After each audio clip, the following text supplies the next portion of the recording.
a chance to come out. Okay, this is based on my fatherhood bracelet for the event, and it has on there, it has the website All Pro Motivation. If you haven't, go get over to allpromotivation.com and sign up for my network, DD Network. So again, you can get all the motivation, encouragement, inspiration that you need. But also it has on there, it has leader, protector, and provider. You see, at this event on June the 9th, that's what I'm gonna be sharing about. I'm going to be talking about the spirit of fatherhood. What is some of the functionality, the attributes of a father? Okay, remember, it's not a male or female thing. There are some females out there that are doing a tremendous job of fathering their children. Because what is fathering? At the base, the core of it. At the core of what fathering is, the spirit of father that has everything to do with leadership, protecting and providing. And so if you're providing, protecting, and leading, okay, your community, your family, your kids, your neighbors, then by essence, you know what I'm saying, you, ladies and gentlemen, you are a father. You are a father in your community. You're father in your home. And by nature and design, I celebrate you. And so that's what these braces are. These braces right here, you'll see it on there. Okay, you'll be able to see it on there. Yep, leader, provider, okay, and protector. Right there on the bracelet. You'll get a chance to get one, man. You'll get a chance to come down, celebrate with us. But I wanted to share a couple of things about some leadership principles. So as we build up to this event, I'm going to be sharing little things about what I'll be sharing, at that moment when we get there into the field house. But I want to give you guys something to think about, something to digest, something to help you, and to ponder. Here's one of the things that I realized and I learned about leadership over my 20-something years of high elite sports and athletics. And then I've raised 5 kids myself, 25-year-old son, 19-year-old daughter, 17-year-old daughter, 15-year-old daughter, and raising a 9 right now. And one of the things I learned, plus all the other stuff I do, I learned about leadership. One of the things I learned about leadership, and I shared before, is that leaders have their heads in the clouds, but they have their feet on the ground. A leader has their head in the clouds, but their feet on the ground. What does that mean?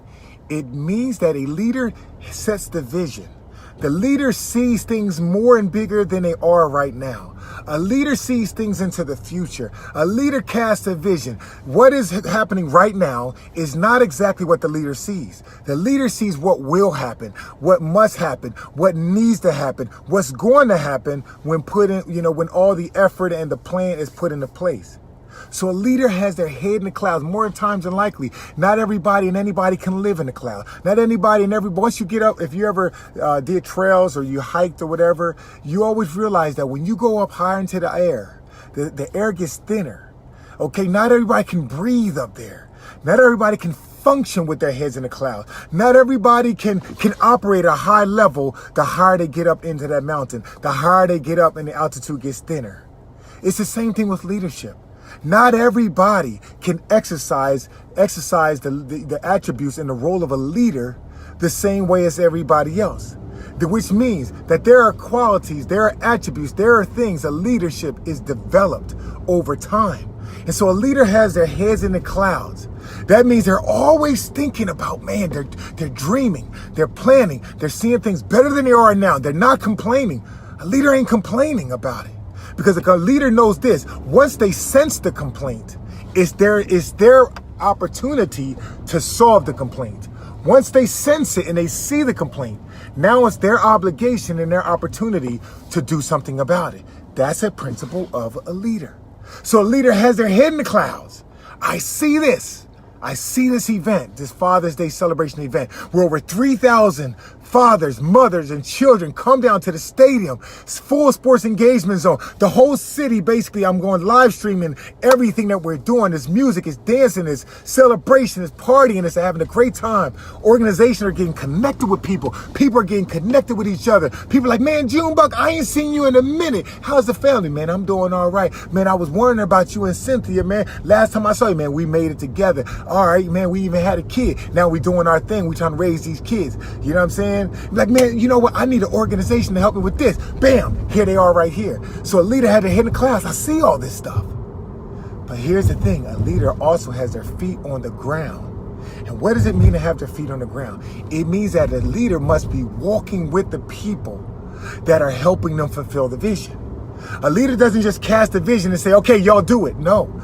You have your feet on the ground, which means my role as a leader, your role as a father, a father figure, your role as a leader is to walk with the people who are helping you fulfill the vision. That means you're training them. That means you're developing them. That means you are patient with them long enough to help them understand what you see. See, understand this. Sometimes people don't see what you saw. Sometimes what you saw in the clouds, people don't see. But your job as a leader who has their heads in the clouds and the feet on the ground is to help them see what you saw. Help you bring it to pass. And so therefore it means that a leader is always in front, but never out of sight. Remember that. A leader is always in front, but never out of sight. So that means there's times when people are following you and they just don't know. They get nervous. You ever have your kid, you know what I'm saying, you take your kid into a place where they've never been before and they start getting nervous? Okay, and you want them to feel safe? Think about this.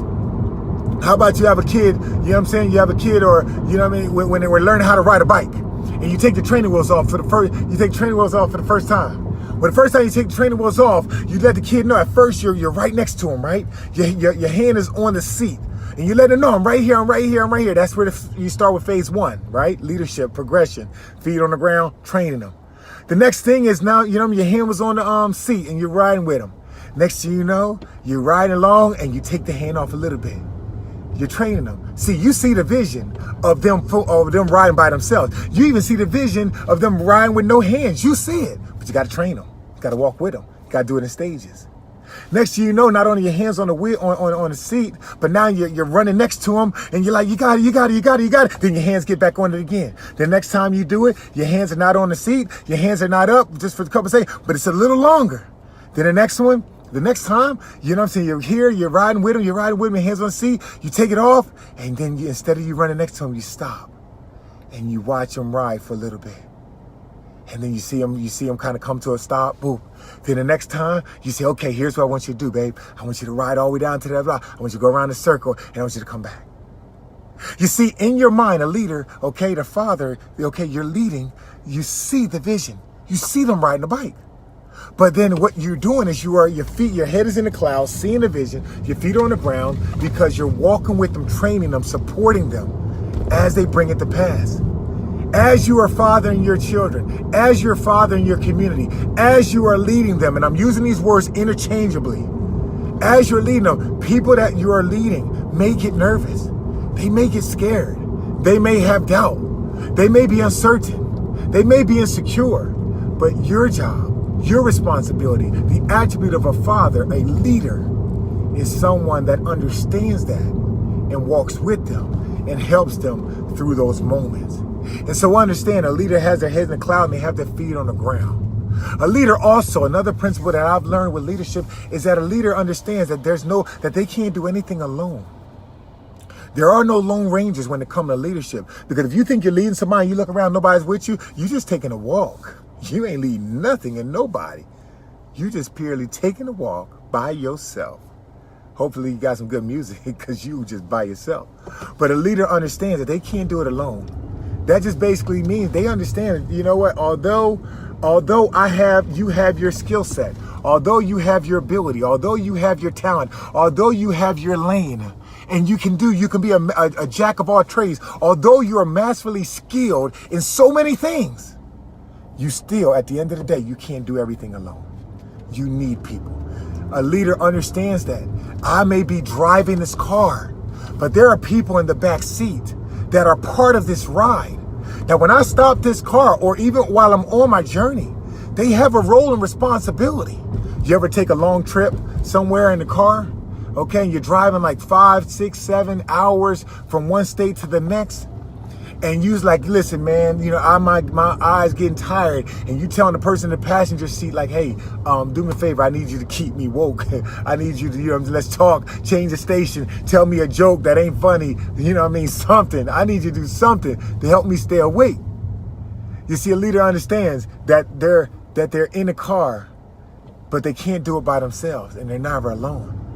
And so is the same thing with the whole principle of leadership. You can't do anything by yourself.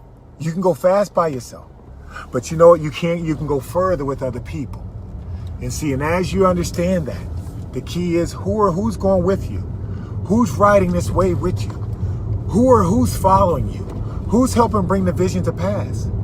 Because that's what fathering is about. That's what leadership is about. You see, when you think about it, when the Bible tells us that, a father leaves an inheritance to his children, they're not just talking about a father leaves, what they earn. You know what I mean? They're not just talking about that a father leaves what they earn, but also what they earn, what they learn. What are you leaving your family that you learned? Well, here's the thing. One of the only ways you can leave them what you learned, the only way you can leave them an inheritance, is if they can somehow read it, somehow write it, somehow view it, and somehow understand it.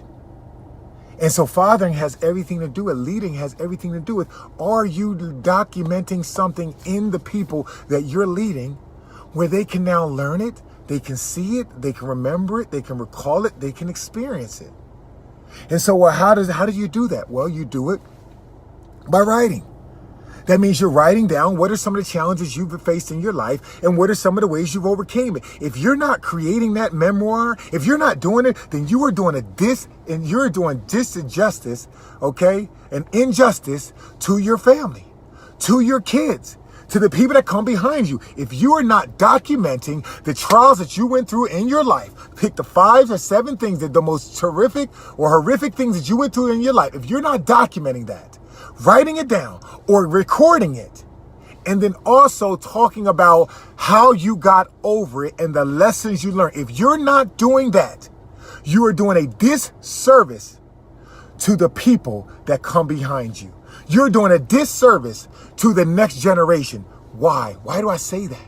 I'm saying it because they can't never remember something that they never experienced or heard or learned or read or recalled.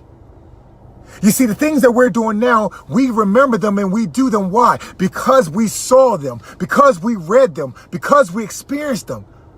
But if you go to the grave and you never passed it down, if you never passed down the legacy of leadership, if you never passed it down, then what use is it? What good is it? Why did you even go through it if you're the only one that's going to learn the lesson? You see, the lessons that we learn in the principle of leadership has everything to do with leadership is not leadership until it can be passed. You see, I love track and field, and last night, congratulations to my baby Simone in Alabama, man. She ran a personal record best in the 4x4 split. She ran a 51.9 in her split in the 4x4. And one of the most powerful things about a relay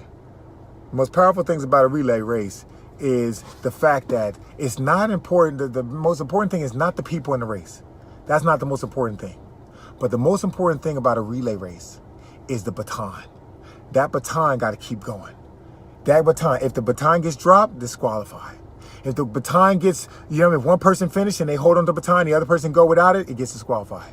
The only way the weight race is successful, the only way you can win is if you pass the baton to each person and it starts and it finishes. The same thing with your life lessons. The same thing with your leadership skills. The same thing with the skills, the lesson that you learned. If it's not passed on, you failed. You're disqualified. And so today I wanted to just share with you guys about a principle of leadership for you to understand about what fathering is. Fathering is leading. Fathering is a functionality. Fathering is just not a title. It's a functionality and it's a position. Okay? And as you fulfill this position, continue to know that leadership, fathering has everything to do with leadership. Listen, man, you guys have a great day today. I'm at the news station. Got to go in here on the morning show promoting this event for Father's Day, man. Make sure you spread the message, okay? Post your comments, like this message, okay? And then also make sure you share the links and stuff like that, all right? Talk to you guys later, man. Peace out.